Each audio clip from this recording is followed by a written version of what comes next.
Hello बच्चा लोग, सलाम नमस्ते सत श्री अकाल। मैं हूं आपका बायो टीचर विजय सर। तो मेरे प्यारे बच्चों, जो चैप्टर अपन ने कंट्रोल एंड कोऑर्डिनेशन चालू किया था उसके अपन लास्ट लेक्चर पे पहुंच चुके हैं, जो कि है लेक्चर नंबर 3। तो बच्चों, इस लेक्चर के अंदर अपन इस चैप्टर को ख़त्म कर देंगे, ठीक है। तो ये जो लेक्चर 3 है, इस लेक्चर के अंदर अपन इस चैप्टर को फिनिश कर देंगे। तो मेरे प्यारे बच्चों, मैं ये आशा करता हूँ कि आपको इस चैप्टर के अब तक जो है काफ़ी चीज़ें समझ में आई होंगी, ठीक है। इस चैप्टर को फिनिश करने के लिए चलिए अपन बढ़ते हैं अगली स्लाइड की ओर। अब है how the effector cause the action और मूवमेंट। इफेक्टर में प्यारे बच्चों आमतौर पे मसल्स या फिर ग्लैंड्स की ही बात होती है। यहाँ पे जो मसल के सेल्स होते हैं बच्चों, ने एक स्पेशल प्रोटीन होता है, ध्यान से सुनना, ठीक है, जो कि अपने अरेंजमेंट को चेंज कर सकता है। रबर बैंड देखा है आपने, रबर बैंड को खींचेंगे तो स्ट्रक्चर को चेंज कर लेता है, छोड़ेंगे तो वापस स्ट्रक्चर को चेंज करता है। तो जो स्ट्रक्चर चेंज करने की प्रॉपर्टी रबर बैंड की, जिसकी वजह से वो खींच पाता है और सिकुड़ पाता है। तो सेम यही जो फिनोमेना है, एक तरीके से आप मान लो कि जो आपका मसल सेल होता है वो भी करता है। मसल सेल के अंदर एक स्पेशल प्रोटीन होता है जो अपने अरेंजमेंट को चेंज करने की क्षमता रखता है। जब अपन उसको स्टिमुलस देते हैं किसी भी आपकी इलेक्ट्रिक इम्पल्स का, तो जो आपकी मसल सेल होती है इसमें स्पेशल प्रोटीन होता है जो कि अरेंजमेंट को चेंज कर सकता है, जिसकी वजह से क्या होता है, मसल सेल अपनी शेप को चेंज कर सकती है, कॉन्ट्रैक्ट भी हो सकती है और रिलैक्स भी हो सकती है। तो इसी के थ्रू बच्चों जो इफेक्टर में मूवमेंट देखने को मिलता है, बहुत सिंपल सा एग्जांपल है।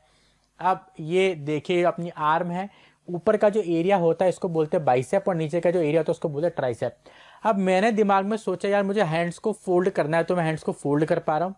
तो ऐसा क्यों हुआ? क्योंकि मेरे दिमाग से मैसेज गया मोटर नर्व के थ्रू। देखिए, आने वाला चीज आता है आपके बेसिकली सेंसरी नर्व के थ्रू, और जो मैसेज जाता है वो जाता है मोटर नर्व के थ्रू। ये अपन सभी पढ़ चुके हैं पहले। तो मेरे दिमाग ने मैसेज भेजा, यार विजय सर को जो है हैंड को ऐसे फोल्ड करना है। तो मोटर नर्व के थ्रू जो मैसेज गया, इलेक्ट्रिक इंपल्स गई, वो गई मेरे मसल सेल के पास। मसल सेल में क्या बच्चों, स्पेशल प्रोटीन है जो कि अपनी अरेंजमेंट को चेंज कर सकता है। जब उसके पास इलेक्ट्रिक इंपल्स जाती है तो मेरे मसल सेल ने अरेंजमेंट चेंज किया, जिसकी वजह से मेरी मसल की शेप चेंज हुई और मैंने इसे कॉन्ट्रैक्ट कर दिया। भाई सेल की शेप चेंज हुई तो मसल भी किसकी, सेल की बनी होती है। जब सेल की शेप चेंज हो रही है तो मसल की भी शेप चेंज होगी और ऐसे मेरा हाथ जो है वो मुड़ जाएगा। मतलब सिंपल टर्म, जो मसल सेल होता है वैसे रिलैक्स और कॉन्ट्रैक्ट होने की क्षमता रखता है। तो इस वजह से में जो इफेक्टर ऑर्गन है वो काम करते हैं जब उनके पास कोई स्टिमुलस आता है इलेक्ट्रिक इंपल्स का, क्योंकि उनके पास स्पेशल स्ट्रक्चर होता है जो कि ऐसे अपनी शेप को चेंज करने की क्षमता रखता है। Just because muscle cell can change its shape due to presence of special protein, our effector means muscle cell can contract and relax when provided a proper stimulus in the form of electric impulse। मैं आशा करता हूँ बच्चों को समझ में आ गई सरल भाषा में कि जो मेरी मसल्स होती है वो मसल सेल की बनी होती है। मसल सेल के अंदर एक स्पेशल प्रोटीन होता है जो कि स्ट्रक्चर को चेंज करता है। अब वो स्ट्रक्चर चेंज करेगा तो मसल सेल का भी स्ट्रक्चर चेंज होगा और अपन कॉन्ट्रैक्ट और रिलैक्स कर पाएंगे। तो जैसे मेरे दिमाग से मोटर नर्व के द्वारा मैसेज जाता है इलेक्ट्रिक इंपल्स की फॉर्म में, तो मेरे जो मसल सेल है उसके जो अंदर प्रोटीन है उसका स्ट्रक्चर चेंज हुआ और मेरी मसल क्या हो गई, कॉन्ट्रैक्ट हो गई, रिलैक्स हो गई। आ रही है बात समझ में? तो उस स्पेशल प्रोटीन की वजह से जो होता है बच्चों, मेरी आर्म में कॉन्ट्रैक्शन आता है। अब contraction of muscle or muscle cell caused by action of electric impulse is a reversible process। एक रिवर्सिबल प्रोसेस है भाई। कॉन्ट्रैक्शन आ गया ऐसे तो ना मेरा हाथ मुड़ेगा नहीं। अब विजय सर ऐसे रहेंगे, ऐसे ही पढ़ाएंगे। हेलो बच्चों, मैं हूं आपका सर विजय सर, ऐसा नहीं होता है। अगर ये हो गया तो वापस अपन सीधा भी कर सकते हैं। It's a reversible process. चलिए अब आगे बढ़ते हैं ना। The autonomic nervous system. देखिए, ऑटो का मतलब होता है सेल्फ, नोमोस का मतलब होता है गवर्निंग। ऑटो का मतलब सेल्फ, नोमोस का मतलब गवर्निंग, मतलब अपने आप काम करता है। इसको बोलते हैं अपन autonomic nervous system which work on its own. तो वो नर्वस सिस्टम जो खुद काम करने की, मतलब बेसिकली जिस चीज काम को करने के लिए अपन को सोचना नहीं पड़ता वो सारे इनवॉलंटरी एक्शंस होते हैं। और उसमें कौन सा नर्वस सिस्टम काम करता है? Autonomic nervous system. जैसे अपना जो हार्ट है वो बीट करता है, अब मैं सोच थोड़ा रहा अरे मेरा हार्ट बीट करेगा, कॉन्ट्रैक्ट होगा, रिलैक्स होगा, तो मैं सोच थोड़ा रहा हूँ, मैं सोचने से थोड़ा ना रहा हूँ, तो अपने आप होता जा रहा है अपना। मैं सोचूं यार कॉन्ट्रैक्ट हो रहा है, रिलैक्स हो रहा है, तो ऐसे कोई मतलब सुंदर कन्या निकलेगी सामने से तो मेरे दिल की धड़कनें रुक जाएंगी, क्योंकि मैं उसको देखने में उसको सोचने लग जाऊंगा। तो इसलिए प्यारे बच्चों क्या होता है कि जो चीज़ें में सोचने की जरूरत नहीं पड़ती उसको कौन कंट्रोल करता है? Autonomic nervous system. जैसे हार्ट की बीटिंग हो गई, ठीक है, स्टमक का जो डाइजेशन में सोचो तो अरे रोटी गई अब मैं डाइजेस्ट करूंगा, ऐसा नहीं होता है। ये जो एक्टिविटीज़ होती हैं ये अपने आप चलती रहती हैं। तो उनको कौन गवर्न करता है? Autonomic nervous system. चलिए आगे बात करते हैं अपन। The term auto means self and nomos means govern. ठीक है, ये बात अपन को समझ में आ गई। It is a part of PNS. PNS का फुल फॉर्म है पेरिफेरल नर्वस सिस्टम। मैं लिख देता हूं, मैंने अपन ने peripheral nervous system last lecture में डिस्कस कर लिया था। बेसिकली नर्व्स का बना हुआ होता है पेरिफेरल सिस्टम। बच्चों जो ऑटोनॉमिक नर्वस सिस्टम होता है पेरिफेरल नर्वस सिस्टम का ही पार्ट होता है, जो कि एक्टिविटीज को कंट्रोल करता है किसकी? ऑर्गन की, इनसाइड द बॉडी। अब ऑर्गन्स जो होते हैं अपनी बॉडी के अंदर वो अपनी सोच पे निर्भर नहीं करते, वो ऑटोमेटिकली काम करते हैं, ठीक है, किसकी मदद से? ऑटोनॉमिक नर्वस सिस्टम की मदद से। अब ये थोड़ा ना कि मैं सोचूंगा यार किडनी मेरे ब्लड को फिल्टर करेगी तो ही किडनी ब्लड को फिल्टर करेगी, और जब मैं सो रहा हूँगा मैं कुछ में सपने देख रहा हूँगा तो मेरी किडनी फिल्टर नहीं करेगी, ऐसा तो नहीं होता है, क्योंकि ये वाइटल ऑर्गन्स होते हैं तो इनका काम करना बहुत ही महत्वपूर्ण होता है। तो ऑटोनॉमिक नर्वस सिस्टम ने मुद्दा उठा लिया, यार भले ही आप सोचो नहीं सोचो मैं ये काम को करता ही रहूंगा। चलिए आगे बढ़ते हैं। Voluntary nervous system. Voluntary nervous system वो होता है जो कि अपने इच्छा के अनुसार काम करता है। सबसे बेहतरीन एग्जांपल इसका बच्चों अपनी स्केलेटल मसल। जैसे मैं आर्म्स को मूव कर रहा हूँ, ऐसे मैं ट्विस्ट कर रहा हूँ, मैं एक्सरसाइज कर रहा हूँ, देखिए मैंने स्ट्रेचिंग करी और इधर भी करी, तो ये मैं जैसा सोच पा रहा हूँ वैसा ही मैं कर पा रहा हूँ। क्योंकि ये कैसा हो रहा है? क्योंकि मेरे जो वॉलंटरी नर्वस सिस्टम है जिसका जो मेन हिस्सा वो है ब्रेन, उसकी मदद से इस चीज को मैं कर पा रहा हूँ। So voluntary nervous system helps us to take voluntary action. वो वॉलंटरी एक्शन जो मैं सोच रहा हूँ इच्छा के अनुसार, जो कि मेरे ब्रेन के कंट्रोल में होते हैं। जो मैंने सोचा वो मैंने कर लिया। Example, speaking to a friend, writing a letter, dancing etcetera. मैं आपसे बात कर रहा हूं तो ये क्या वॉलंटरी नर्वस सिस्टम के अंडर हो रहा है, क्योंकि मैं ब्रेन की मदद से सोच रहा हूँ यार मुझे बच्चों को ये पढ़ाना है, voluntary nervous system.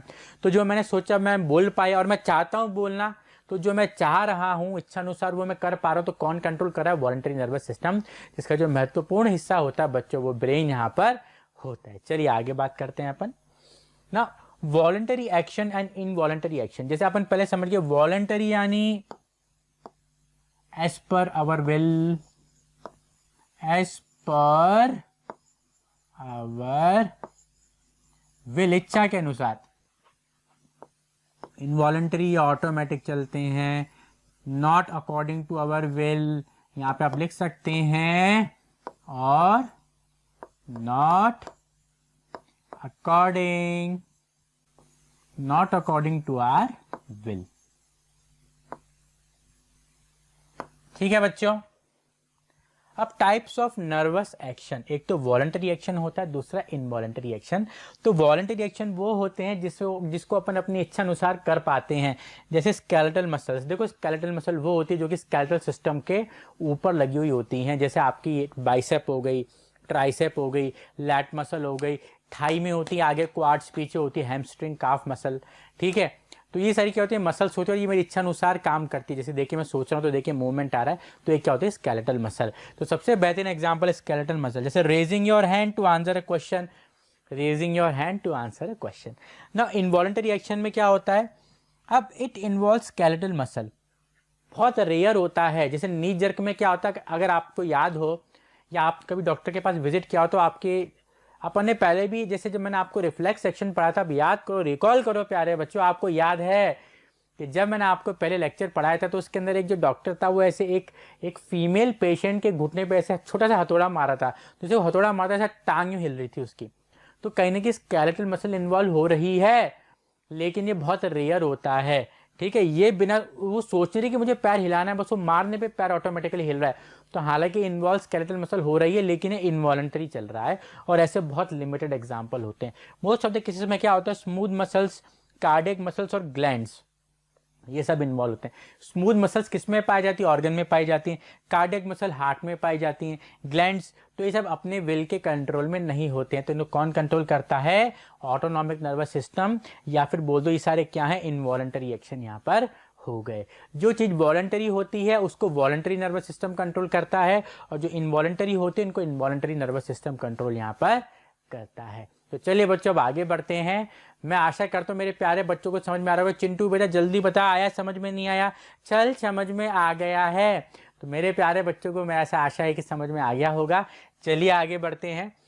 Central nervous system, भाई बहुत क्लियरली अपन देख पा रहे सेंट्रल नर्वस सिस्टम में दो मेन ऑर्गन आते हैं। पहला होता है आपका ब्रेन, दूसरी होती है आपकी स्पाइनल कॉर्ड। देखो ऐसे नहीं है मैं ब्रेन को मेल बता रहा हूँ, स्पाइनल कॉर्ड को फीमेल बता रहा हूँ, ऐसा कोई मैं डिफ्रेंशिएट नहीं करता। ब्रेन भी है और स्पाइनल कॉर्ड भी है, ब्रेन भी था और स्पाइनल कॉर्ड भी था, ब्रेन भी थी और स्पाइनल कॉर्ड भी थी। तो ऐसे मैं मेल और फीमेल में कोई डिफ्रेंशिएट नहीं कर रहा हूँ, ठीक है। तो सेंट्रल नर्वस सिस्टम में दो चीजें महत्वपूर्ण होती है, पहला होता है ब्रेन, दूसरा होता है यहाँ पर स्पाइनल कॉर्ड। तो चलिए अब इन दोनों के बारे में प्यारे बच्चों अपन डिटेल में डिस्कस करेंगे। सेंट्रल नर्वस सिस्टम, डेफिनेशन को ध्यान से पढ़ना। The work of central nervous system is to direct incoming messages, इसको अंडरलाइन कर लीजिए, to the motor neurons that are connected to the part of body which will respond to a stimulus। ये इसका main काम होता है। अब विजय से समझाते हैं, होता है कि चिंटू पूछे तो समझ में नहीं आया, डेफिनेशन तो आपने हाईलाइट कर दी। सेंट्रल नर्वस सिस्टम का फंक्शन क्या होता है कि जो भी स्टिमुलस आ रहा है, जैसे कि मुझे दूर से दिख रहा है यार कुत्ता मेरे पीछे भागता हुआ है, तो एक मैसेज है, तो जो इनकमिंग मैसेज आया मेरी आंखों के थ्रू मेरे दिमाग में पहुंचा, तो मैं दिमाग ने बोला कि यार तुझे दौड़ना है, तो मेरे मोटर न्यूरॉन के द्वारा मेरे पैरों में मैसेज जाएगा दौड़ना है, और मैं भागने लग जाऊंगा, उसको बोलेंगे रेस्पॉन्ड टू स्टिमुलस। तो ये सब चीजें कौन करता है, सेंट्रल नर्वस सिस्टम करता है। जो भी स्टिमुलस बॉडी को मिल रहा है उसको मद्देनजर रखते हुए वो मोटर न्यूरॉन में मैसेज भेजता है कि ये एक्शन को आपको लेना है, ठीक है ना। इन कॉम्प्लिकेटेड रेस्पॉन्स, कॉम्प्लिकेटेड रेस्पॉन्स वो होता है जिसमें थिंकिंग इन्वॉल्व होती है, तो उसके अंदर ब्रेन और स्पाइनल कॉर्ड दोनों ही इन्वॉल्व होते हैं। भाई जैसे कोई कॉम्प्लेक्स टास्क आ गया यार बहुत ही, तो उसमें ब्रेन और स्पाइनल कॉर्ड दोनों मिलकर काम करेंगे। भाई जब काम कठिन हो जाता है तो उसको पूरा करने के लिए टीम बड़ी लगती है। जैसे अब कोई टास्क आ गया तो घर में अब जैसे आज चिप्स, अब खाना नॉर्मल बनाए तो मम्मी ना नॉर्मल खाना बना लेते, भाई आज दाल चावल बनाना है, मम्मी ने दाल चावल बना दी भाई। लेकिन आज मम्मी को आलू के चिप्स बनाने हैं, तो आलू के चिप्स का घिसने के काम में पूरा परिवार लग जाता है, फिर आलू के चिप्स को धूप में सुखाने के काम में भी पूरा परिवार लग जाता है। तो मतलब जब काम बढ़ता है, कॉम्प्लिकेशंस बढ़ती हैं, तो क्या होता है बच्चों, अपन को एक असिस्टेंट या कुछ पार्टनर चाहिए होता है। तो वैसे जब कॉम्प्लिकेटेड टास्क आता है तो ब्रेन के साथ स्पाइनल कॉर्ड भी उसका सपोर्ट करती है, लेकिन हल्के फुल्के काम में स्पाइनल कॉर्ड ही अकेली संभाल लेती है। तो job of central nervous system is to collect all the information from all the receptors, अपन डिस्कस कर चुके हैं, ठीक है, in our body, and then this information is added together before message are send to the effector. अब देखो इसको ऐसे समझो भाई, अपनी बॉडी में एक मैसेज तो आ नहीं रहा, बहुत सारे रिसेप्टर से बहुत सारे मैसेज आ रहे हैं, तरह तरह के रिसेप्टर से बहुत सारे मैसेजेस आ रहे हैं। अब मुझे आवाज़ भी आ रही घोड़े के दौड़ने की, तगड़क तगड़क तगड़क तगड़क, बहुत तेज तेज।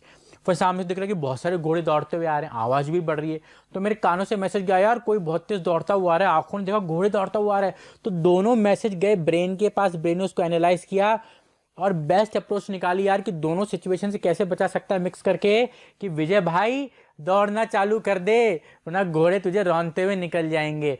तो इस अपन को क्या सीखने को मिला सिचुएशन से, कि ब्रेन जो बहुत सारे स्टिमुलस आता है, इन्फॉर्मेशन आता है, उन सबको लेता है, एनालाइज करता है और एक ऐसा मैसेज भेजता है जो कि इन दोनों को पक्ष में लेते हुए एक्शन में लेकर आता है। भाई सुना मैंने घोड़े दौड़ रहे हैं, तो यानी यार मैसेज जा रहा है घोड़े दौड़ रहे हैं, आंखों से देखा मेरी तरफ दौड़ रहे हैं, तो दोनों चीज़ों को ब्रेन ने एनालाइज करा और मुझे बोला, आदेश दिया कि भाग विजय, तो मेरी टांगों में मैसेज गया और मैं दौड़ने लग गया। आ रही बात समझ में? तो ये काम होता है आपके सेंट्रल नर्वस सिस्टम का या फिर ब्रेन का, इन शॉर्ट। चलिए आगे बढ़ते हैं। नाउ ब्रेन का एक स्ट्रक्चर दे दिया है प्यारे बच्चों यहाँ पे। अब इसको जब आप देखोगे तो फोर ब्रेन, मिड ब्रेन और हाइंड ब्रेन। ब्रेन को 3 पार्ट्स में बेसिकली डिवाइड किया गया। मैं यहाँ पे लिख देता हूं। पहला हो गया यहाँ पे फोर ब्रेन, दूसरा हो गया यहाँ पर मिड ब्रेन,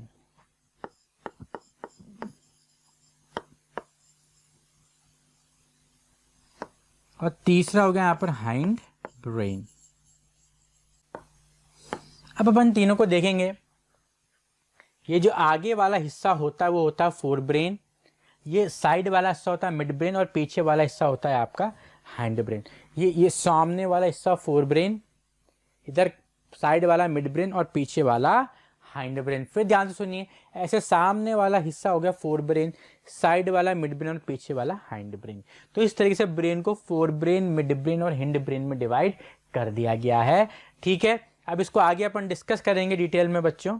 चलिए, brain, it is the highest coordinating centre in the body. कौन सी नई बात है? तो सर हमें पता है कि जो सबसे ज्यादा कोऑर्डिनेशन होता है वो ब्रेन के अंदर ही होता है। जो कोऑर्डिनेशन का सबसे बड़ा सेंटर है, हेड ऑफिस है, तो जैसे कोरोना वायरस का हेड ऑफिस क्या है? चाइना। वैसे हाईएस्ट कोऑर्डिनेटिंग सेंटर क्या है आपकी बॉडी में? Brain. It is the highest coordinating centre in the body. Location skull के अंदर होता है बच्चों। ये जो आपकी खोपड़ी होती है इसको स्कल बोलते हैं, यहाँ पर ब्रेन पाया जाता है।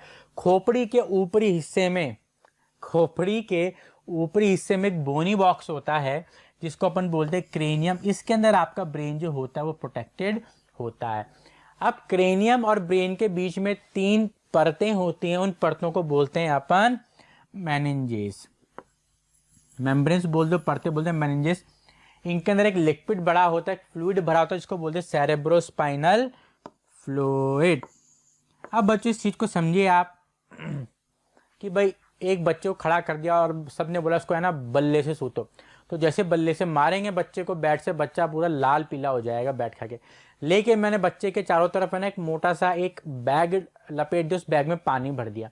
अब तुम बैट से मारोगे बच्चे को तो जो पानी है बैग के अंदर भरा हुआ उस शॉक को, उस प्रेशर को कहीं ना कहीं मिनिमाइज कर देगा, एब्जॉर्ब कर लेगा। तो वही पानी से भरे हुए बैग का काम कौन कर रही हैं? मेनिंजेस यहाँ पर कर रही हैं। ये मेनिंजेस क्या कर रही है? पानी से भरे हुए बैग की तरह एक्ट कर रही है, जो कि शॉक को एब्जॉर्ब कर लेती हैं। तो अब जैसे अपन कई बार जोर जोर से हिलाते हैं, कई बार अपन जमीन पे गिर जाते हैं सर के बल, छोटे बच्चे गिर जाते हैं तो सर में इतनी गहरी चोट क्यों नहीं लगती मोस्ट ऑफ द केसेस में? क्योंकि जो मेनिंजेस होती है जिनके सेरेब्रोस्पाइनल फ्लूइड भरा हुआ है वो शॉक से आने वाले फोर्स को एब्जॉर्ब कर लेते हैं, फिर मिनिमाइज कर लेती हैं। इसलिए मोस्ट ऑफ द केसेस में अपना ब्रेन जो है वो बच जाता है। लेकिन बिल्कुल तुम तूफानी मचाओगे, छत से कूदोगे, एक्सीडेंट हो जाएगा अनफॉर्चुनेटली, तो बहुत मुश्किल काम है। लेकिन आमतौर पे हल्के फुल्के झटके जो है वो मेनिंजेस संभाल लेती हैं। ठीक है बच्चों, चलिए अब आगे बढ़ते हैं। The brain is divided into 3 regions. मैंने कहा था ये ऊपरी वाला हिस्सा फोर ब्रेन, जो दिख रहा है आपको, ये जो पूरा हिस्सा है ये फोर ब्रेन, साइडो वाला मिड ब्रेन और पीछे वाला हाइंड ब्रेन। तो इस तरीके से ब्रेन को 3 इंपॉर्टेंट पार्ट्स में तोड़ दिया गया, फोर ब्रेन, मिड ब्रेन और हाइंड ब्रेन। चलिए आगे बढ़ते हैं। Fore brain, according to syllabus given by the NCERT, fore brain mainly consist of cerebrum. Cerebrum का बना होता है, किसका बना होता है? सेरेब्रम। किसका बना होता है? सेरेब्रम। चिंटू बेटा, फोर ब्रेन का महत्वपूर्ण हिस्सा क्या है? छल छल। सेरेब्रम जो है वो फोर ब्रेन का इंपॉर्टेंट हिस्सा है। तो इट मींस जो फोर ब्रेन का इंपॉर्टेंट हिस्सा होता है वो क्या होता है? चिंटू ने आके बोल दिया सेरेब्रम यहाँ पर होता है। Cerebrum is the main thinking part of the brain. इसको अपन हाईलाइट कर देते हैं। Cerebrum is the main thinking part of the brain. तो वो हिस्सा दिमाग का जिससे हम सोचते हैं वो क्या निकल के आता है? सेरेब्रम निकल के आता है। It is the site of learn. अब देखो, अब थिंकिंग पार्ट है तो लर्निंग हो गई, रीजनिंग हो गई, इंटेलिजेंस हो गई, मेमोरी हो गई, तो वो सब कौन करेगा? सेरेब्रम ही संभालेगा। जब थिंकिंग पार्ट, देखो सब चीज थिंकिंग के थ्रू ही होता है। जो मेमोरी है वो भी सोच के हम निकालते हैं, कुछ क्वेश्चन सॉल्व करना है तो भी अपन सोचते हैं, तो एवरीथिंग इन्वॉल्व्स थिंकिंग। ठीक है, हर चीज में थिंकिंग इन्वॉल्व होती है। तो फिर वो लर्निंग हो जाएगी, रीजनिंग, इंटेलिजेंस, तो ये सब किसके कंट्रोल में होता है? सेरेब्रम के कंट्रोल में यहाँ पर होता है। जितने भी अपनी सोच है, एक्शंस है, मूवमेंट्स है, वो भी कौन कंट्रोल करता है? सेरेब्रम कंट्रोल करता है। तो सेरेब्रम क्या हो गया? विराट कोहली हो गया। चलिए सर, रेड पेन फटाफट से सिलेक्ट कीजिए। इन कलर विजय सर ने रेड ले लिया और यहाँ पर सेरेब्रम को मैंने कर दिया विराट कोहली। तो सेरेब्रम क्या हो गया बच्चों, विराट कोहली हो गया, क्योंकि जितने भी महत्वपूर्ण काम है जो कि अपन करते हैं वो कौन कंट्रोल करता है, सेरेब्रम ही कंट्रोल करता है। Intelligence, thought, section, movement, learning, thinking, ये सब किससे कंट्रोल में, सेरेब्रम के कंट्रोल में होता है। अब ब्रेन है तो बट ऑब्वियस सी बात है अलग अलग सेक्शन होंगे जो अलग अलग मूवमेंट्स को अलग अलग इसके पार्ट्स होंगे जो अलग अलग एक्शंस को कंट्रोल करते हैं। It is different areas for performing different action. For example sensory area होता है और मोटर एरिया होता है।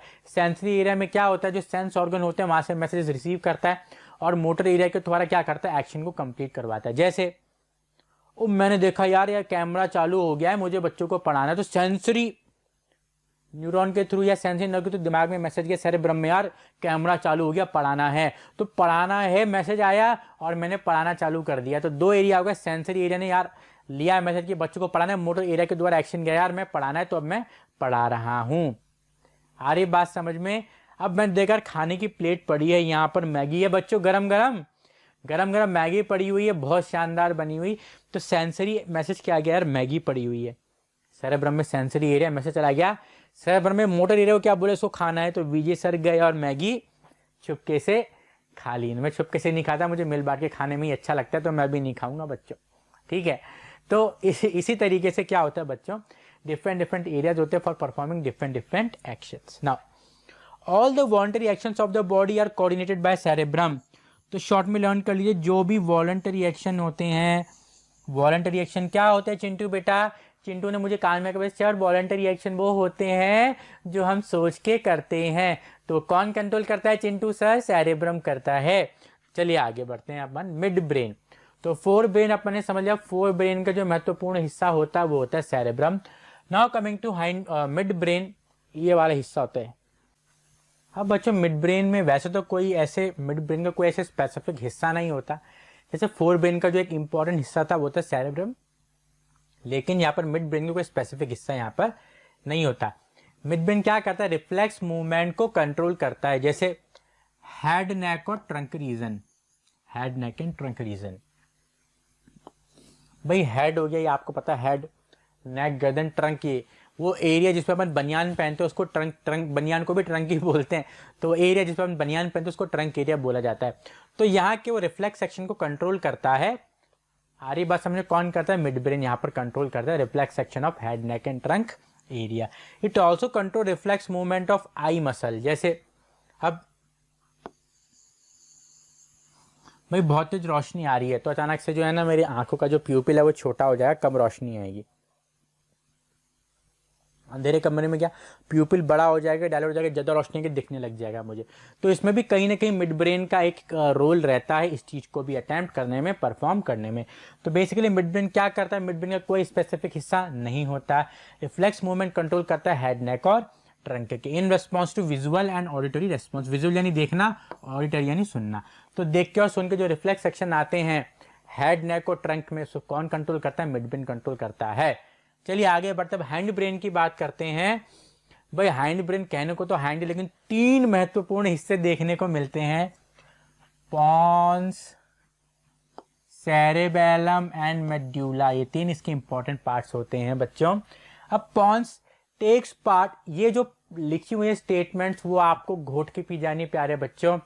Pond's takes part in regulating respiration. Pons का काम क्या है, रेस्पिरेशन को रेगुलेट करना। पॉन्स का क्या काम है, रेस्पिरेशन को रेगुलेट करना। रेस्पिरेशन कौन रेगुलेट करता है, पॉन्स करता है। चिंटू बेटा जल्दी से बता पॉन्स क्या करता है। सर पॉन्स जो होता है वो रेस्पिरेशन को रेगुलेट करता है। चलिए cerebellum helps in maintaining posture and balance of the body. तो ध्यान रखिए बॉडी का बैलेंस बनाने में मदद करता है। भाई जो भी मूवमेंट होता है जिसमें बैलेंस की नीड होती है, जैसे आप चल रहे हो, डांस कर रहे हो, तो जो बैलेंस बनता है ना अपने से, चल रहा हूँ तो जल्दी जल्दी गिर नहीं जाऊँ, डांस कर रहा हूँ तो बढ़िया मूवमेंट रहे मेरा, गिर नहीं जाऊँ, बैलेंस बना है, तो कौन कंट्रोल करता है, सेरेबेलम यहाँ पर अपना इंपॉर्टेंट रोल प्ले करता है। Respiration, pons, cerebellum, balance of the body. Now coming to medulla, ये और इनवॉलंटरी एक्शन को, कई इनवॉलंटरी एक्शन को कंट्रोल करे, जैसे हार्ट बीट हो गया आपका, ये महत्वपूर्ण। सो हार्ट बीट को आप हाईलाइट कर लीजिए, ठीक है, हार्ट बीट हो गया यहाँ पर, ठीक है। ब्रीदिंग हो गया, यहाँ पे ब्रीदिंग को भी हाईलाइट कर दीजिए, ब्लड प्रेशर एटसेट्रा। तो इन सबको कौन कंट्रोल करता है इनवॉलंटरी एक्शन को? Medulla oblongata. ठीक है प्यारे बच्चों, तो ये होता है अपने हाइंड ब्रेन के 3 इंपॉर्टेंट हिस्से जो कि अलग अलग फंक्शन को परफॉर्म करते हैं। पॉन्स रेस्पिरेशन हो गया, ठीक है, आपका सेरेबेलम बैलेंस और पोस्चर हो गया, और मेडुला इनवॉलंटरी एक्शन से heart beat, blood pressure etcetera. जो आपका फोर ब्रेन था जिसमें सेरेब्रम था, देखिए बैलम और ब्रम में कंफ्यूज मत होना, वो सेरेब्रम था, ब्रम है यहाँ पर सेरेब्रम, और यहाँ पर है सेरेबेलम, बालम नहीं होता बालम, ये रहा सेरेबेलम। ठीक है, चलिए आगे बढ़ते हैं अपन। स्पाइनल कॉर्ड, ये बिल्कुल रियल इमेज मैंने निकाली है, ह्यूमन बीइंग की जो स्पाइनल कॉर्ड है बिल्कुल ऐसी दिखाई देती है बच्चों। ये देखिए, ये आपके मेड्यूला से चालू होती है, ब्रेन का जो पिछला हिस्सा होता है जिसको मेड्यूला बोलते हैं अपन, जो कि इनवॉलंटरी एक्शन को कंट्रोल करता है, वहां से चालू होता है नीचे तक जाती है, आपकी रीढ़ की हड्डी में चलती है। उसको रीढ़ की हड्डी को हटा दिया बेसिकली, रीढ़ की हड्डी को हटा के इसको दिखाया गया है। देखिए इसमें से नर्व्स निकल रही जिनको बोलते हैं स्पाइनल नर्व्स, अपन पढ़ चुके हैं। तो देखिए कैसे स्पाइनल नर्व्स निकल रही है व्हाइट व्हाइट कलर की, और ऑर्गन्स को सप्लाई हो रही हैं। ठीक है, देखो पूरी आप क्लियरली इसको देख सकते हो। ठीक है, दिख रहा है क्लियरली अपन को। तो ये एक रियल इमेज है, मैंने रियल इमेज डाल के निकाली थी, और वाकई में रियल इमेज। देखो पीछे अपन को ऑर्गन्स भी दिख रहे हैं। ठीक है, मैं जज नहीं कर पा रहा हूँ कौन से हैं, ये मुझे कुछ इंटेस्टाइन जैसा लग रहा है। ठीक है, चलिए अब आगे बढ़ते हैं अपन। ये रहा आपका ब्रेन, ये रहा आपका स्पाइनल कॉर्ड। स्पाइनल कॉर्ड किसके भी अंदर होती है? वर्टिबल कॉलम में। रीढ़ की हड्डी के अंदर क्या होती है? स्पाइनल कॉर्ड होती है। चलिए आगे बढ़ते हैं अपन। स्पाइनल कॉर्ड, कॉर्ड यानी सिर्फ धागा नुमा स्ट्रक्चर, रस्सी नुमा structure. It is a cylindrical structure, cylinder जैसे होती है, लंबी सी देखा अपन ने, लंबी सी सिलेंडर के जैसी। ठीक है, it begins in continuation with medulla and extend downwards. Medulla इधर पीछे, जैसे रीढ़ की हड्डी देखो यहाँ से निकल रही चल रही है, यहीं से दिख जाएगी आपको रीढ़ की हड्डी चल रही है और नीचे तक जा रही है। तो जो आपकी स्पाइनल कॉर्ड है वो भी ऐसे मेड्यूला से चालू होती है और नीचे तक जाती है, extends downwards. Third, it is enclosed in a bony cage called vertebral column. मैंने आपको बताया था वर्टिबल कॉलम को बोलते हैं अपन, और इसको आप चाहो तो बैकबोन भी लिख सकते हो। रीढ़ की हड्डी को बैकबोन बोलते हैं, उस बैकबोन के अंदर ही होती है स्पाइनल कॉर्ड। देखो बच्चों कंफ्यूजन रहता है कि vertebral column, backbone, spinal cord एक ही चीज है, ये एक चीज नहीं है। वर्टिबल कॉलम या बैकबोन, इसको रीढ़ की हड्डी बोलते हैं। इस रीढ़ की हड्डी के अंदर एक जगह होती है, उस जगह के अंदर स्पाइनल कॉर्ड चलती है। रीढ़ की हड्डी का काम क्या होता है कि स्पाइनल कॉर्ड को प्रोटेक्ट करके रखना, ये उसका मेन फंक्शन होता है। खैर और भी कई फंक्शन होते हैं, लेकिन प्रोटेक्शन प्रोवाइड करवाने स्पाइनल कॉर्ड को ये इसका मेन फंक्शन होता है। अब भाई ये भी महत्वपूर्ण हिस्सा है, तो इसको भी ऐसे पानी से भरे हुए बैग चाहिए। तो इनके पास भी प्यारे बच्चों मेनिंजेस होती हैं जो कि सेरेब्रोस्पाइनल फ्लूइड से भरी हुई होती हैं, ताकि इनके कोई बदमाश बच्चा आके आपके पीठ पे यूं डुक्का सा मार दे जोर से, तो जो शॉक है, वो जो फोर्स है, उसको मेनिंजेस एब्जॉर्ब कर लेती हैं। इसलिए प्यारे बच्चों कभी भी सर पे और पीठ पे, रीढ़ की हड्डी पे नहीं मारना चाहिए, क्योंकि अपने नर्वस सिस्टम का एक महत्वपूर्ण हिस्सा है। सेंट्रल नर्वस सिस्टम है यार, ब्रेन और स्पाइनल कॉर्ड मिलकर सेंट्रल नर्वस सिस्टम बनाती है। अब तुम इसी को डैमेज कर रहे हो तो सोचो क्या होगा। तो जब अपन छोटे होते हैं अपन को पता नहीं होती ये बातें। तो इसलिए अगर आपके आसपास में आपको कोई छोटा बच्चा दिखता है जो इस तरह की एक्टिविटी करता है, करते हैं बच्चे, मेरे साथ भी हो रखा है, मुझे भी कई बच्चे ऐसे पीठ पे मारते, सर पे मारते, मैं मार नहीं पाता था रिटर्न में, छोटा था, समझ में नहीं आती थी चीजें। लेकिन जैसे जैसे बड़े हुए तो मेरे मम्मी पापा, सबके मम्मी पापा वेल एजुकेटेड होते हैं, लेकिन अवेयर थे मेरे मम्मी पापा, तो उन्हें मुझे बताया कि कोई बच्चा ऐसा करे तो उसको मना करना, ठीक है, फिर कंप्लेन करना। ठीक है, तो आपको भी इस बात का ध्यान रखना है बच्चों। It is mainly concerned with spinal reflex action and control and the conduction of nerve impulses to and from the brain। भाई इसका जो मेन फंक्शन होता है वो होता है रिफ्लेक्स एक्शन को कंट्रोल करना। देखिए अपने सिलेबस में स्पाइनल रिफ्लेक्स एक्शन ही है, तो वही अपन ने डिस्कस किया था पिछली बार। तो रिफ्लेक्स एक्शन को कंट्रोल करना और दिमाग से आने और जाने वाले जो मैसेजेस हैं उनको भी एक तरीके से ये ऐसे प्रमोट करता है। भाई आ रही है जा रही है तो इसी के थ्रू होती हुई यहाँ पे भी जाती है। It is mainly concern with spinal reflex action and the conduction of nerve impulses to and from the brain. जो आ रही है जा रही है मैसेजेस, इंपल्सेस, उनके भी कंडक्शन में मदद यहाँ पर वो करता है। प्राइमरी फंक्शन क्या है? Reflex action. चलिए आगे बढ़ते हैं ना। हॉर्मोन्स इंपॉर्टेंट टॉपिक है बच्चों, ध्यान से समझना। जितना इंपॉर्टेंट आपका ब्रेन और स्पाइनल कॉर्ड था, उतना ही इंपॉर्टेंट बच्चों आपका हार्मोनल सिस्टम भी है। तो इसमें क्या होने वाला है बच्चों, अब अपने नर्वस सिस्टम पूरा डिस्कस कर लिया। देखिए नर्वस सिस्टम में अपने पढ़ा autonomic nervous system, peripheral nervous system, central nervous system. फिर अपने नर्व्स के बारे में डिस्कस करा, ब्रेन के बारे में डिस्कस करा, ब्रेन के डिफरेंट पार्ट्स के बारे में डिस्कस करा भाई, for brain, mid brain, hind brain. For brain में अपने पूरा सिर्फ सेरेब्रम में महत्वपूर्ण हिस्सा है, ठीक है, वॉलंटरी एक्शन करता है, थिंकिंग सेंटर है। फिर मिड ब्रेन के बारे में बता भाई, मिड ब्रेन जो बच्चों वो भी इंपॉर्टेंट पार्ट है, ठीक है, मिड ब्रेन का फर्दर कोई जो है वो डिवीजन नहीं। उसके बाद हाइंड ब्रेन की बात करी, हाइंड ब्रेन में 3 थे, पॉन्स, सेरेबेलम और मेड्यूला, तो इन तीनों के भी अलग अलग फंक्शन थे। उसके बाद अपन स्पाइनल कॉर्ड को भी डिस्कस करा। तो नर्वस सिस्टम यहाँ पर खत्म हो गया। प्लांट भी अपन ने डिस्कस करा था, देखो चैप्टर बड़ा है, तो control and coordination in plants भी अपन ने डिस्कस करा था, जिसके अंदर अपन ने हार्मोनल सिस्टम पढ़ा था प्लांट्स के बारे में। अगर आपको याद हो तो अपन ने फाइटो हार्मोन्स यहाँ पर डिस्कस करे थे प्लांट्स के अंदर, फाइटो हार्मोन्स। क्लियर है? फाइटो का मतलब प्लांट, हार्मोन्स का मतलब आपको पता है केमिकल सब्सटेंसेस होते हैं।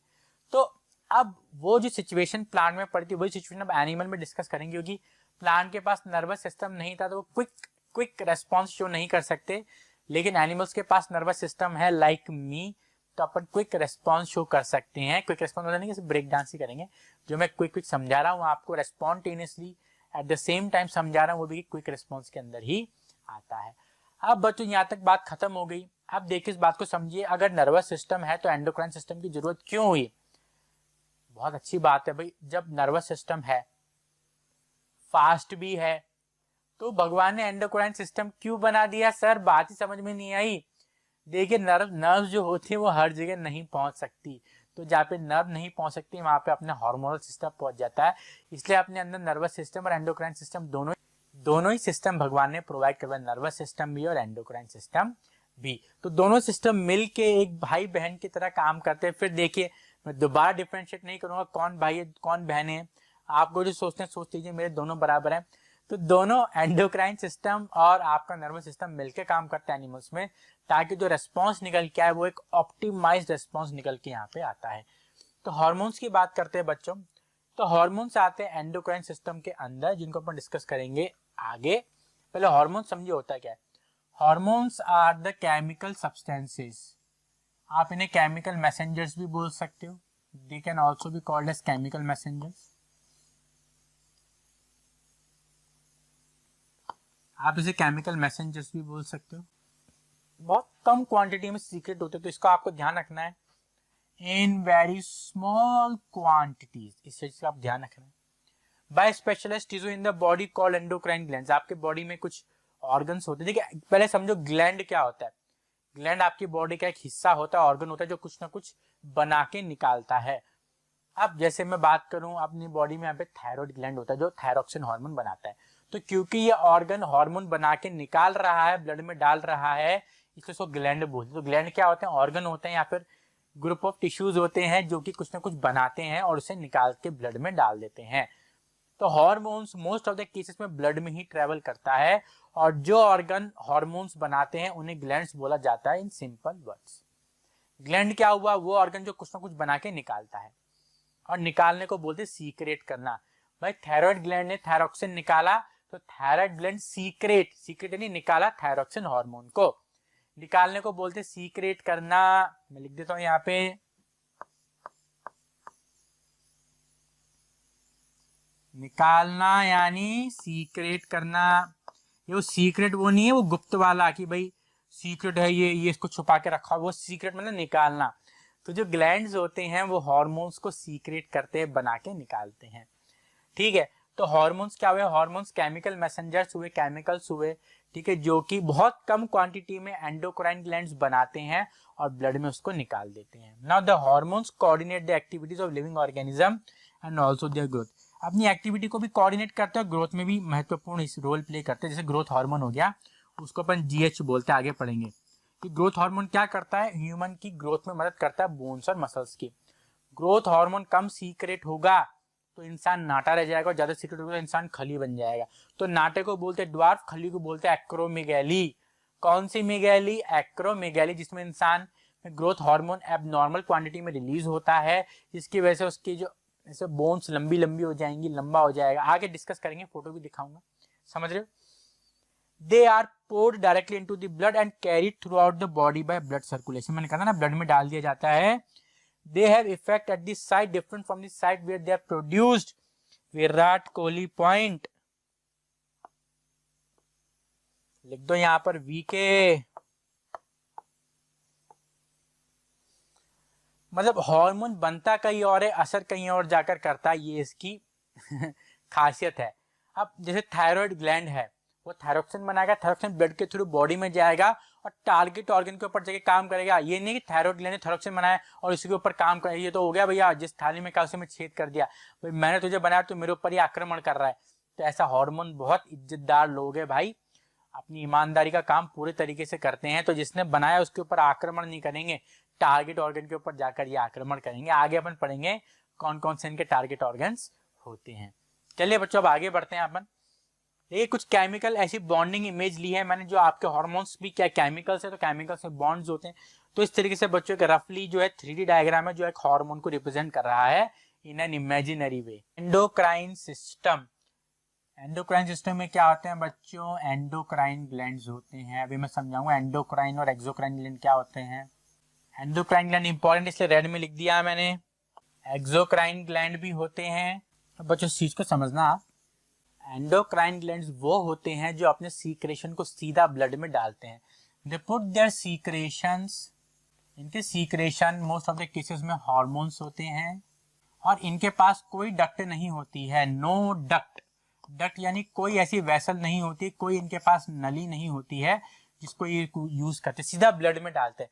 तो ब्लड के द्वारा ये जहाँ पे पहुंचाने होते हैं वहां पर पहुंचा दिए जाते हैं. तो इनके पास नो डक्ट, तो इसे डक्टलेस ग्लैंड भी इनको बोल देते हैं. They are also called as ductless glands. अब जो एक्सोक्राइन ग्लैंड्स होते हैं बच्चों, ये जो सीक्रेशन होते हैं, इनके जो सीक्रेशन होते हैं, they put their secretion using duct. इसका मतलब है कि इनके पास प्यारे बच्चों डक्ट होती है, नली होती है, वेसल होती है, जिसके द्वारा अपने सीक्रेशन को डालते हैं टारगेट एरिया पे. तो इसलिए इनको बोलते हैं डक्ट ग्लैंड्स. क्या बोलते हैं?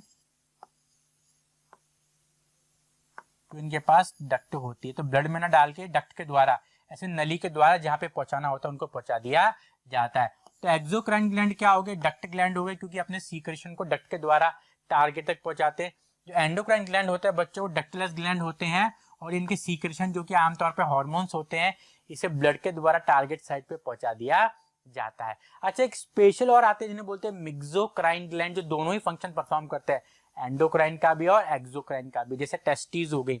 टेस्टिस क्या करती है? हार्मोन बनाती है. टेस्टोस्टेरोन टेस्टिस मेल में ही पाई जाती है, आगे पढ़ाऊंगा. तो टेस्टिस क्या करते हैं? हार्मोन बनाती है, मेल सेक्स हार्मोन, जिसको बोलते हैं टेस्टोस्टेरोन. तो ये प्यारे बच्चों, जो टेस्टोस्टेरोन होता है ये ब्लड के द्वारा आपकी बॉडी में जाता है और आपके बॉडी में जो सेक्सुअल ऑर्गन है उसका डेवलपमेंट कराता है प्यूबर्टी के दौरान.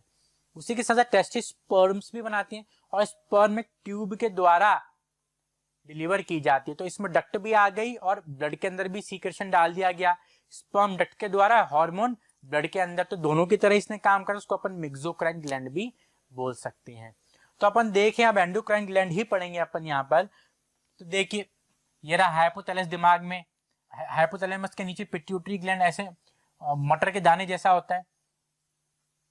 पीछे पीनियल ग्लैंड हो गया, गले में थायराइड पैराथायराइड हो गए, उसके नीचे अपर चेस्ट में थाइमस ग्लैंड हो गया, स्टमक के नीचे पेनक्रियाज हो गए, किडनी के ऊपर एड्रिनल हो गए, ओवेरी और टेस्टिस. ओवेरी होते हैं फीमेल में, टेस्टिस होती है मेल के अंदर. प्लेसेंटा प्रेगनेंसी के दौरान आएगा, इसको अपन स्पेशली डिस्कस करेंगे. दोबारा जो काम की चीज है उसको मैं हाईलाइट कर देता हूं, जो आपको लर्न करनी है प्यारे बच्चों. देखिए, हाइपोथैलेमस ब्रेन के अंदर, हाइपोथैलेमस के नीचे पिट्यूटरी ग्लैंड बहुत छोटा होता है दाने जैसा, ठीक है. उसके बाद गले के अंदर थायराइड और पैराथायराइड आ जाएगा. फिर अपर पार्ट ऑफ चेस्ट के अंदर थाइमस आ जाएगा. नीचे जाए अपन तो स्टमक के नीचे पेनक्रियाज आ जाएगी. किडनी के ऊपर एड्रिनल ग्लैंड्स आ जाएंगे. फीमेल में ओवेरी, मेल में टेस्टिस और प्लेसेंटा आ जाएगा प्रेगनेंसी के दौरान.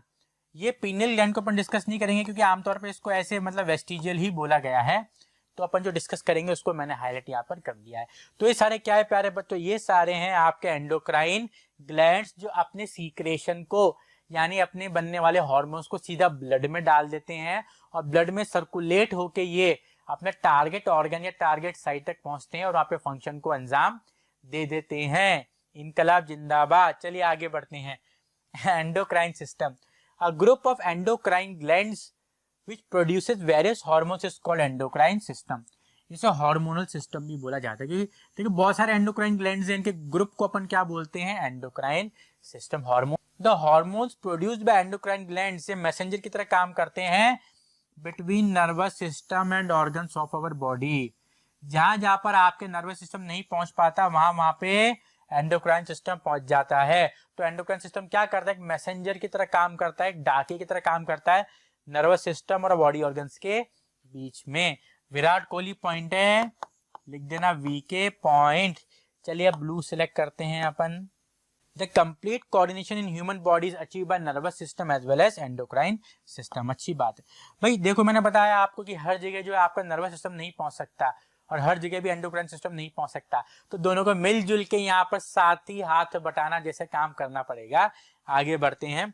The main center in the body for the coordination of two system are hypothalamus and pituitary gland। ठीक है, मेन जो अपन यहाँ पे होते हैं बच्चों, कोऑर्डिनेशन ऑफ टू सिस्टम। देखिए दो सिस्टम है, नर्वस सिस्टम और एंडोक्राइन सिस्टम। अब इन दोनों सिस्टम के बीच में जो कोऑर्डिनेशन बैठाता है वो बैठाता है हाइपोथैलेमस और पिट्यूटरी ग्लैंड। नर्वस सिस्टम अपने आप में राजा, एंडोक्राइन सिस्टम में अपने आप में राजा। तो दोनों के बीच में कोऑर्डिनेशन कौन बिठाते हैं, हाइपोथैलेमस और पिट्यूटरी। ये दोनों मिलकर यहाँ पर अपना जो है काम करते हैं। और पिट्यूटरी को भी कौन कंट्रोल करता है, हाइपोथैलेमस कंट्रोल करता है। चलिए अब आगे बढ़ते हैं। हाइपोथैलेमस ये राजाओं का राजा है, बताऊंगा कैसे। ये आपके ब्रेन में प्रेजेंट होता है। पहली बात तो ये रिलीजिंग हार्मोन और इनहिबिटरी हार्मोन्स को रिलीज करता है। अब इसकी वजह से क्या होता है, पिट्यूटरी ग्लैंड को ये कंट्रोल करता है। मतलब बेसिकली पिट्यूटरी ग्लैंड को अगर ये रिलीजिंग हार्मोन भेजेगा तो पिट्यूटरी ग्लैंड क्या करेगा, हार्मोन्स रिलीज करवाएगा। और ये इनहिबिटरी हार्मोन्स भेजेगा तो पिट्यूटरी ग्लैंड क्या करेगा, हार्मोन्स को रिलीज होने से रोकेगा। तो मतलब ये क्या कर रहा है, रिलीजिंग हार्मोन से पिट्यूटरी ग्लैंड की मदद के द्वारा हार्मोन को रिलीज करवा रहा है, इनहिबिटरी हार्मोन से पिट्यूटरी ग्लैंड के द्वारा रिलीज वाले हार्मोन को इनहिबिट करवा रहा है। मतलब ये इन दोनों की मदद से इसको कंट्रोल कर रहा है। तो राजाओं का राजा हो गया, राजा तो हो गया पिट्यूटरी। लेकिन अब देखो मैं फनी सी बात आई, ये तो हो गया राजा और ये हो गया राजा की वाइफ, राजा की बीवी। अरे बात समझ में, देखो बीवियां देखो बहुत बुरा लगने वाली बात नहीं है। अगर बुरा भी लगा तो क्या होगा, सच्चाई यही है। जो वाइफ होते हैं अपने हस्बैंड को कंट्रोल करते हैं और हस्बैंड पूरे घर को कंट्रोल करता है। भाई हस्बैंड क्या होता है, कमा के, मोस्ट ऐसा मैं नहीं करें कि फीमेल्स कमाती नहीं कमाती, general most of the case में हस्बैंड जो होते हैं वो अर्निंग मेंबर होते हैं। तो हस्बैंड कमा के ला रहे तो पूरा घर कंट्रोल में है। तो हस्बैंड क्या हो गया, पिट्यूटरी ग्लैंड। हस्बैंड को कौन कंट्रोल करती है, वाइफ हो गई आपकी हाइपोथैलेमस। ऐसे आप समझ जाओ। चलिए आगे बढ़ते हैं। पिट्यूटरी ग्लैंड ब्रेन के जस्ट नीचे होता है, present just below the brain, बहुत छोटा साइज होता है। ये एक हार्मोन रिलीज करता है जो हो गया जीएच यानी growth hormone. Growth hormone human body की ग्रोथ को कंट्रोल करता है। अगर ज्यादा अमाउंट में सीक्रेट होगा, बेसिकली बोन्स को और मसल्स की ये ग्रोथ करवाता है। देखिए ये इसका बहुत गंदा ट्रेंड चल रहा है आजकल बच्चों, जो बॉडी बिल्डिंग इंडस्ट्री है उसमें चीज देखने को बहुत ज्यादा मिलती है। अगर अपन 1980s के एरा की बात करें या 1980 से पुराने एरा की बात करें तो जो बॉडी बिल्डर्स हुआ करते थे वो बहुत इतने ज्यादा बल्कि नहीं हुआ करते थे। आप देखना 1970s body builder, 1980s body builder, तो उसमें एक नॉर्मल आदमी में कोई जमीन आसमान का अंतर नहीं होता। हल्का फुल्का उनका साइज अच्छा होता है और शेप बॉडी की एकदम परफेक्ट होती है। अगर आप 1990s या 1980 से पहले के बॉडी बिल्डर को देखोगे जो नेचुरल हुआ करते थे, अच्छी डाइट लेते थे, प्रॉपर प्रोटीन सप्लीमेंट लेते थे, गलत इंजेक्शन नहीं लगाते थे, ये ग्रोथ हार्मोन नहीं लेते थे, उससे पहले की बात कर रहा हूँ, तो उनका साइज नॉर्मल हुआ करता था। लेकिन उनकी जो बॉडी की जो कटिंग हुआ करती थी, शेप हुआ करती थी एकदम लाइक गॉडली, इतनी बेहतरीन, इतनी ब्यूटीफुल बॉडी की शेप हुआ करती थी कि मतलब मान जाते थे उनको। लेकिन आज के बॉडी बिल्डर्स आप देखो ऐसा लग रहा है कि भाई हाथी में और उनमें कोई अंतर नहीं है। इतने बड़े बड़े उनकी बाइसेप्स, इतने बड़े बड़े चेस्ट, एब्स, तो कैसे पॉसिबल हुआ ये इतना बड़ा साइज गेन? मैं शेप की बात नहीं कर रहा, मैं साइज की बात कर रहा हूँ बच्चों यहाँ पे। तो इतना साइज कैसे गेन कर ले जो कि बॉडी के लिए पॉसिबल नहीं है? ग्रोथ हार्मोन्स की मदद से। तो आज के जो बॉडी बिल्डर्स है वो क्या करते हैं, ग्रोथ हार्मोन्स यूज करते हैं, अब्यूज करते हैं, एक्स्ट्रा ऑर्डिनरी क्वांटिटी में बॉडी में इंजेक्ट करते हैं, जिससे क्या होता है वो ग्रोथ करवाते हैं बॉडी की मसल्स की। लेकिन यहाँ पर बच्चों मैं आपको बताऊं इनके साइड इफेक्ट क्या होते हैं, बॉडी की मसल से ग्रोथ नहीं करवाता ये। देखिए बोन्स की भी ग्रोथ हो जाती है, अंदर के ऑर्गन्स बड़े बड़े हो जाते हैं, और जब वो एक्स्ट्रा यूज करता है तो उसकी डेथ के होने के चांसेस भी बढ़ जाते हैं। समझ रहे हो? तो ग्रोथ हार्मोन क्या करता है, ग्रोथ को बढ़ाता है बोन्स की और मसल्स की।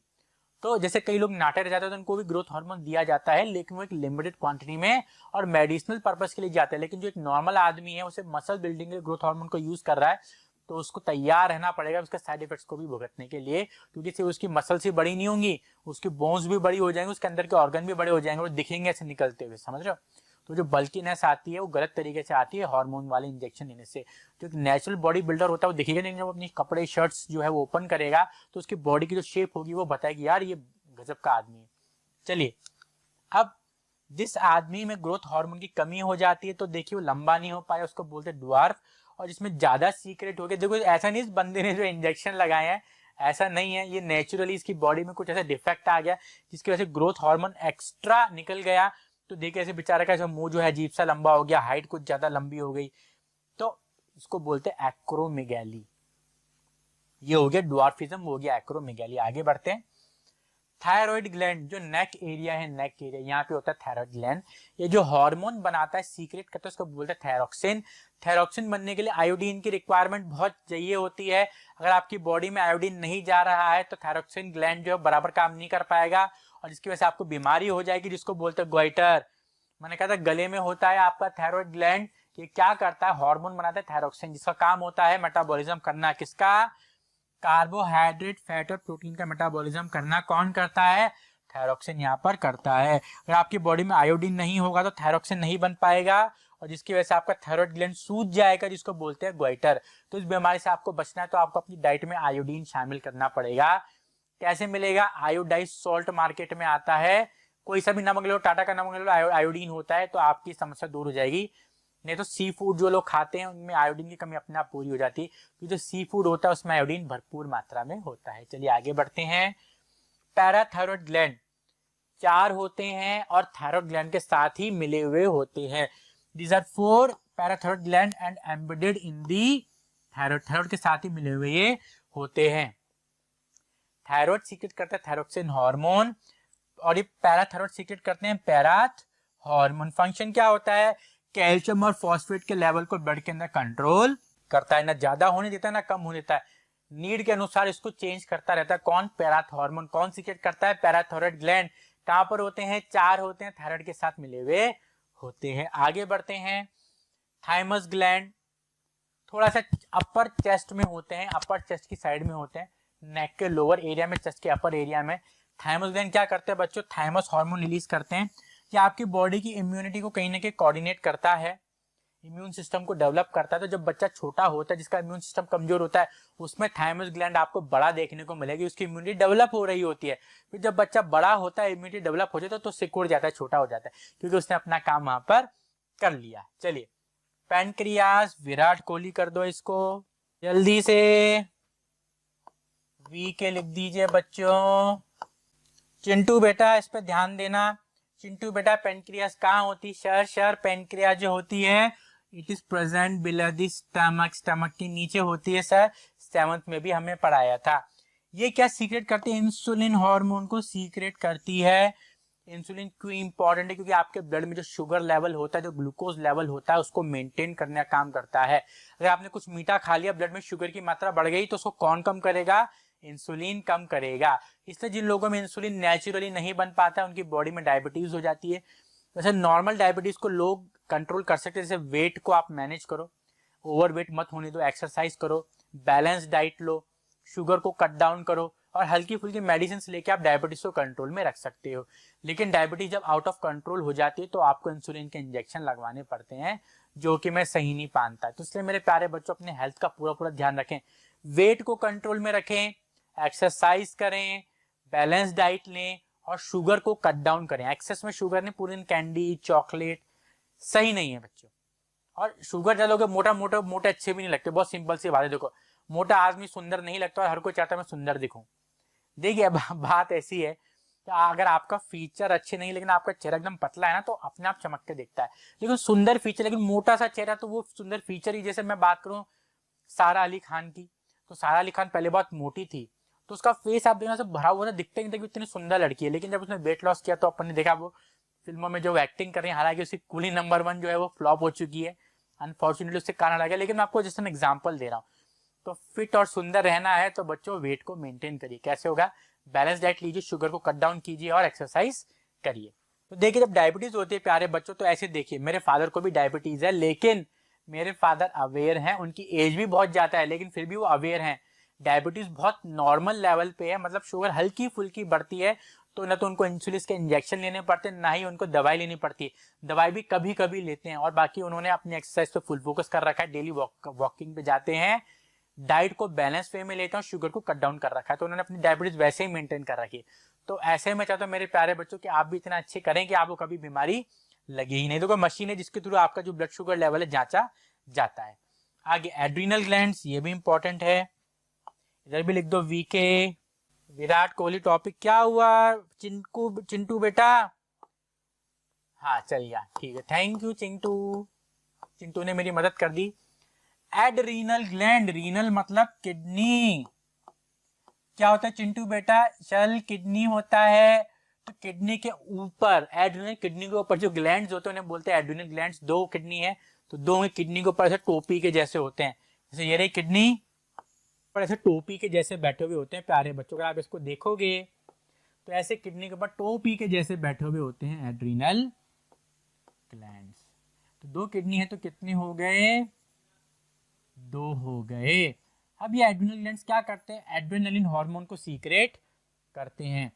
अब ये एड्रेनलिन हार्मोन को फाइट और फ्लाइट हार्मोन भी बोलते हैं, इस चीज को ध्यान रखना है। एड्रेनलिन हार्मोन को फाइट और फ्लाइट हार्मोन भी बोला जाता है। समझाता हूं ऐसा क्यों बोलते हैं।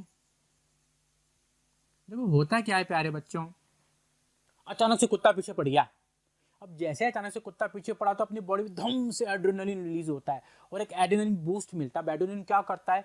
दिल की धड़कनों को बढ़ा देगा, रेस्पिरेशन की रेट को बढ़ा देगा, तो रेस्पिरेशन की रेट बढ़ेगी तो ऑक्सीजन फटाफट ब्लड में जाएगी, हार्ट बीट बढ़ेगी तो ब्लड फटाफट दौड़ेगा, तो तुरंत अपनी बॉडी में एक एनर्जी का बूस्ट निकलेगा जिससे अपन या तो भाग जाएंगे या फिर भिड़ जाएंगे। भागेंगे तो फ्लाइट, भिड़ेंगे तो फाइट। तो अपनी बॉडी में तुरंत एनर्जी का बूस्ट देता है जिससे अपन या तो भागने में कामयाब हो जाते हैं या फिर लड़ने में कामयाब हो जाते हो। होता नहीं कभी अपन को अचानक से अपन अंधेरे में धक सी आवाज होती है तो अपनी दिल की धड़कनें बढ़ जाती है, सांस चढ़ जाती है। क्यों? क्योंकि एड्रेनलिन हार्मोन रिलीज होता है, वो आपकी बॉडी में अचानक से एनर्जी का बूस्ट देता है जिससे आप या तो बच सकते हो या फिर भाग सकते हो। भगवान ने बनाया है, ठीक है। तो एड्रेनलिन क्या करता है? हार्ट बीट को, ब्रीदिंग रेट को रेगुलेट करता है। भाई जब लगता है भाई कोई यार एक खतरनाक सिचुएशन आ गई, डरावनी एक्साइटमेंट हो जाता है या फिर कुछ डर सा लग जाता है, तो क्या करता है? ऐसा आपकी हार्ट बीट को, ब्लड प्रेशर को और ब्रीदिंग रेट को कंट्रोल करके एनर्जी को बूस्ट देता है उस इमरजेंसी सिचुएशन से आपको बचाने के लिए। तो भगवान ने अपन को भी यार एक सिस्टम दे रखा है, ऐसी बात नहीं है। नोट, एड्रेनलिन वैसे तो आपकी बॉडी में सीक्रेट होता रहता है नॉर्मल अमाउंट में, लेकिन लार्ज अमाउंट में कब सीक्रेट होता है? जब या तो आप डरे हुए होते हो या फिर आप बहुत ज़्यादा एक्साइटेड होते हो, अपनी बॉडी को प्रिपेयर करता है एक्शन के लिए, या तो भाग जाओगे फ्लाइट या फिर लड़ भिड़ जाओगे फाइट। चलिए आगे बढ़ते हैं, इंपॉर्टेंट टॉपिक है बच्चों। टेस्टिस, टेस्टिस सिर्फ और सिर्फ मेल में ही पाई जाती हैं। एक हार्मोन सीक्रेट करते हैं जिसको बोलते हैं अपन टेस्टोस्टेरॉन। ये टेस्टोस्टेरॉन क्या करता है बच्चों? मेल के अंदर जो होता है वो फेल के सेक्स ऑर्गन को डेवलप करता है। दूसरी बात, जो मेल के फीचर होते हैं जैसे दाढ़ी आना, आवाज का भारी होना, मूछें आना, कंधों का चौड़ा होना, वो कौन करता है? टेस्टोस्टेरॉन ही करता है। तो अब क्योंकि टेस्टोस्टेरॉन हार्मोन ब्लड में जा रहा है तो ये क्या हो गया? एंडोक्राइन हो गया। लेकिन टेस्टिस तो स्पर्म भी बनाते हैं, स्पर्म तो डक्ट के थ्रू जाती है, तो ये क्या हो गया? एक्सोक्राइन भी हो गया क्योंकि डक्ट में जा रही है। अब क्योंकि दोनों ही काम कर रहा है तो उसको मिक्सोक्राइन भी अपन बोल सकते हैं। आ रही बात समझ में? क्योंकि टेस्टोस्टेरॉन हार्मोन को बना रहा है जो कि ब्लड में जा रहा है तो एंडोक्राइन हो गया। ये स्पर्म बना रहा है जो कि डक्ट के थ्रू जा रही तो एक्सोक्राइन हो गया। आप दोनों ही काम करते हो, मिक्सोक्राइन भी इसको बोल सकते हैं। आइए बच्चों आगे बात करते हैं अपन ओवेरीज की। जैसे टेस्टिस मेल में पाई जाती है, ओवेरीज फीमेल में पाई जाती हैं। ये दो फीमेल सेक्स हार्मोन बनाती है, एस्ट्रोजन और प्रोजेस्टेरॉन। ओ को साइलेंट पढ़ना, एस्ट्रोजन और प्रोजेस्टेरॉन दो फीमेल हार्मोन को सीक्रेट करता है।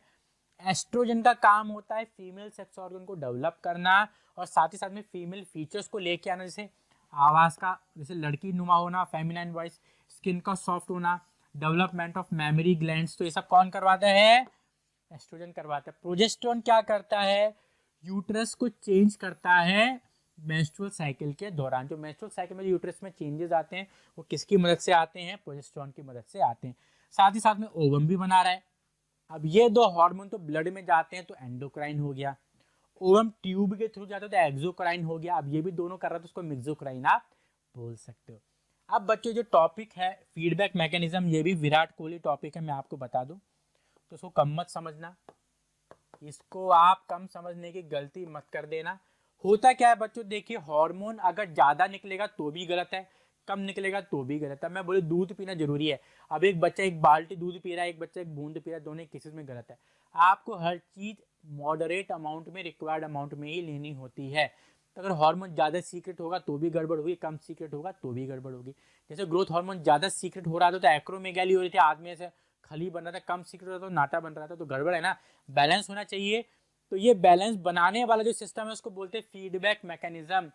The quantity and timing, the quantity and timing of hormone released, the quantity and timing of hormone released को कौन कंट्रोल करता है? Feedback mechanism. तो आपकी बॉडी के एक तरीके से मान के चलो ये सीपीयू है। ब्लड ग्लूकोज लेवल अगर हाई हो जाएगा तो क्या होगा यार, पैनक्रियास को पता पड़ेगा कि यार ब्लड ग्लूकोज लेवल हाई हो गया, इंसुलिन निकालेगा, ब्लड ग्लूकोज लेवल वापस से कम हो जाएगा। यानी क्या होगा, लिवर ग्लूकोज को ब्लड से निकाल के ग्लाइकोजन की फॉर्म में स्टोर कर लेगा। यानी ब्लड से ग्लूकोज निकल गया, लिवर में ग्लाइकोजन की फॉर्म में स्टोर हो गया, तो ब्लड शुगर लेवल कम हो गया, कंट्रोल हो गया। लेकिन अगर ग्लूकोज लेवल कुछ ज़्यादा ही कम हो गया तो क्या करेगा, पैनक्रियास ने वहाँ पे इंसुलिन निकाली, इस केस में ग्लूकागन निकाले, ग्लूकागन क्या करेगी, आपके लिवर में जो ग्लाइकोजन स्टोर हुआ था उसको तोड़ के ग्लूकोज को ब्लड में डालेगी और वापस से बढ़ जाएगा ब्लड ग्लूकोज। बात समझ में आ रही है? तो ऐसे ब्लड के जो ग्लूकोज लेवल को, शुगर लेवल को कंट्रोल करते हैं। अगर ज़्यादा हो गया तो पैनक्रियास इंसुलिन निकालेगी, इंसुलिन क्या करेगी, जो एक्स्ट्रा शुगर है ब्लड में ग्लूकोज है उसको निकाल के लिवर में ग्लाइकोजन की फॉर्म में स्टोर कर देगी। लेकिन अगर कम हो गया तब पैनक्रियास इंसुलिन के बजाय ग्लूकागन निकालेगी, ग्लूकागन क्या करेगा, लिवर में जो ग्लाइकोजन उसको तोड़ के ग्लूकोज को ब्लड में डालेगा और नॉर्मलाइज करेगा। तो इस तरीके से ये कौन कर रहा है, ये आपका बॉडी का फीडबैक मैकेनिज्म ही परफॉर्म कर रहा है।